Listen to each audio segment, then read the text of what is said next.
La vraie raison pour laquelle tu restes bloqué financièrement, tu travailles dur, tu fais des efforts, tu te lèves tôt, tu tiens bon.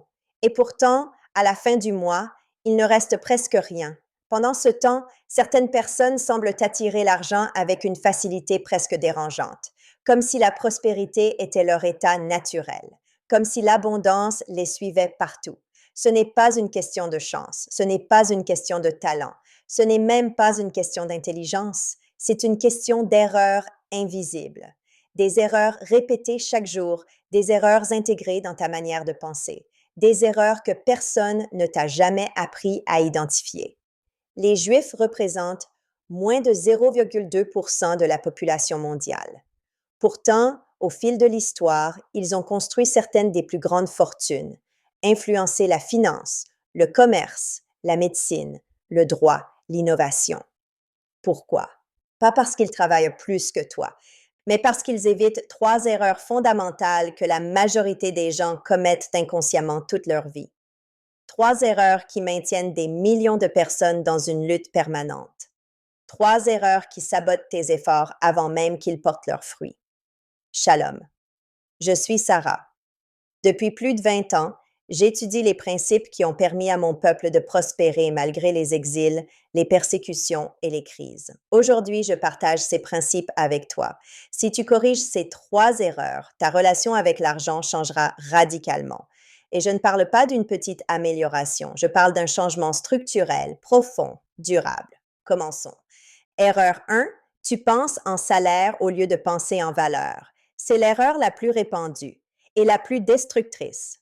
La majorité des gens raisonnent ainsi. Je travaille, donc je mérite un salaire. Plus je travaille d'heures, plus je devrais gagner. Cela semble logique. Mais cette logique est précisément ce qui te limite. Penser en salaire, c'est échanger ton temps contre de l'argent. 8 heures, da un montant fixe. 10 heures, da un peu plus. Mais il y a un plafond invisible. Tu n'as que 24 heures par jour et tu ne peux pas les vendre toutes. Celui qui pense en valeur ne se pose pas la question. Combien d'heures dois-je travailler? Il se demande, quel problème important puis-je résoudre? La différence est immense. Prenons un exemple simple. Un plombier qui pense en salaire dira, je facture 50 euros de l'heure. S'il veut gagner plus, il doit travailler davantage. Mais ses heures sont limitées, donc ses revenus aussi. Un plombier qui pense en valeur dira je résous une urgence qui empêche une famille de dormir. Cette tranquillité vaut 300 euros pour eux. Même si l'intervention dure 30 minutes, il ne vend pas son temps. Il vend la solution. Le premier est prisonnier de l'horloge. Le second est libre car il vend de l'impact. Voici une vérité que peu de gens comprennent. Personne ne paie pour ton temps. On paie pour la transformation que tu apportes. On paie pour la douleur que tu élimines. On paie pour la valeur que tu crées. Le Talmud enseigne que ce n'est pas l'effort brut qui produit la richesse, mais la sagesse appliquée dans l'effort. C'est pourquoi, historiquement, les Juifs ont cherché des domaines où la valeur créée dépasse largement le temps investi, le commerce, la finance, la médecine, le droit, l'immobilier. Des secteurs où une bonne décision peut valoir 100 fois plus que le temps nécessaire pour la prendre. Il y a des siècles, dans une petite ville d'Europe, deux marchands vivaient côte à côte. Le premier travaillait du lever au coucher du soleil. Il vendait article après article. Il survivait, mais ne prospérait jamais. Le second travaillait moins d'heures, mais il observait, il écoutait, il cherchait les besoins non satisfaits. Il remarqua que les fermiers avaient du mal à vendre leurs grains et que les boulangers de la ville voisine peinaient à s'en procurer. Il ne produisit rien. Il ne travailla pas plus dur. Il créa un pont. Il mit en relation les deux parties et prit une commission sur chaque transaction. En un an, il gagnait davantage que le premier en travaillant moitié moins.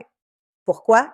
Parce qu'il avait compris que la richesse ne se trouve pas dans l'effort brut, mais dans la valeur créée. Pose-toi cette question honnêtement. Vends-tu ton temps ou crées-tu de la valeur? Si tu vends ton temps, tu seras toujours limité. Si tu crées de la valeur, tes revenus peuvent devenir exponentiels. À partir d'aujourd'hui, avant chaque action, demande-toi, quel problème suis-je en train de résoudre? Cette solution vaut-elle cher pour quelqu'un?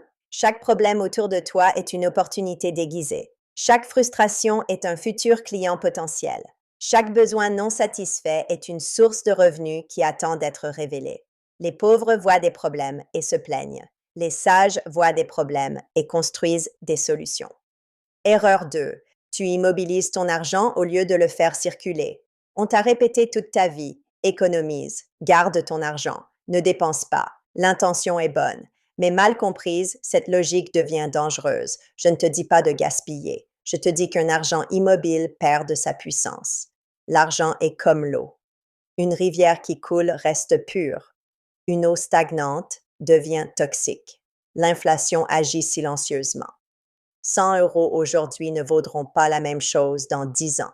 Si tu laisses ton argent dormir sous un matelas ou sur un compte sans rendement, tu t'appauvris lentement, sans même t'en rendre compte. Mais l'argent qui circule intelligemment se multiplie. Il existe 3 formes de circulation essentielles. 1.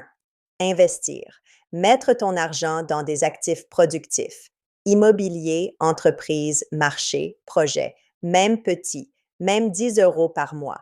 Ce n'est pas le montant qui compte au départ, c'est l'habitude. 2. Donner. Dans la tradition juive, la tzedaka n'est pas une simple charité. C'est un acte de justice et d'alignement. Donner affirme intérieurement. Je ne vis pas dans le manque. J'ai assez pour partager. Et cette mentalité d'abondance transforme ta manière de voir les opportunités. Celui qui donne régulièrement développe une psychologie d'expansion, pas de survie. 3. Investir en toi. Le savoir est le seul actif qu'on ne peut pas confisquer. On peut perdre une entreprise, on peut perdre un pays, mais on ne peut pas te retirer tes compétences. C'est pourquoi l'éducation a toujours été centrale. Chaque euro investi dans ton esprit peut rapporter 1000 fois plus à long terme. Le pauvre dit « Je n'ai pas les moyens de me former ». Le sage dit « Je n'ai pas les moyens de ne pas me former ». Divise chaque revenu en 3. Vivre, investir, donner. Fais-le avec discipline, pas avec émotion. Dans un an, ta relation à l'argent sera méconnaissable. Erreur 3. Tu veux réussir seul au lieu de penser en réseau. C'est l'erreur la plus invisible. Tu crois que tout dépend de toi, de ton travail, de ton mérite. Mais observe les grandes fortunes. Elles ne sont pas construites en isolement, elles sont construites en réseau. Les opportunités circulent par les relations, pas par les CV. Dans la tradition juive existe le concept de communauté organisée, solidaire, structurée.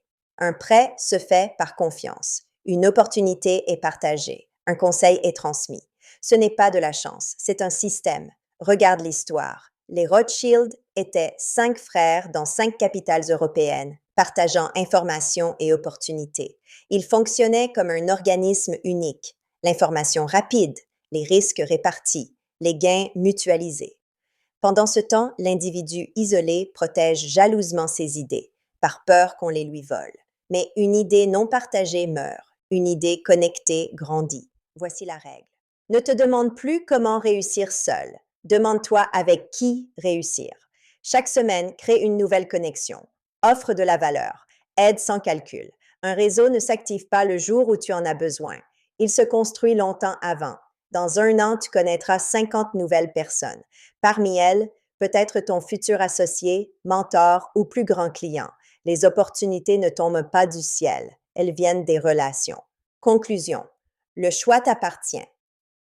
Ces 3 erreurs sont simples à comprendre, mais elles détruisent des vies entières.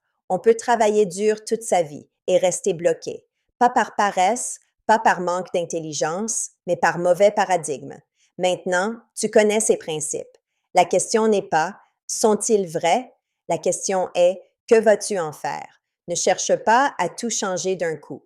Choisis une seule correction. Applique-la dès demain, avec constance. Penser en valeur, faire circuler ton argent, construire ton réseau. Une seule action répétée change une trajectoire. Les lois de la prospérité ne favorisent personne en particulier. Elles récompensent simplement ceux qui les respectent. Shalom. Et que chacun de tes prochains pas soit guidé par la sagesse et la discipline.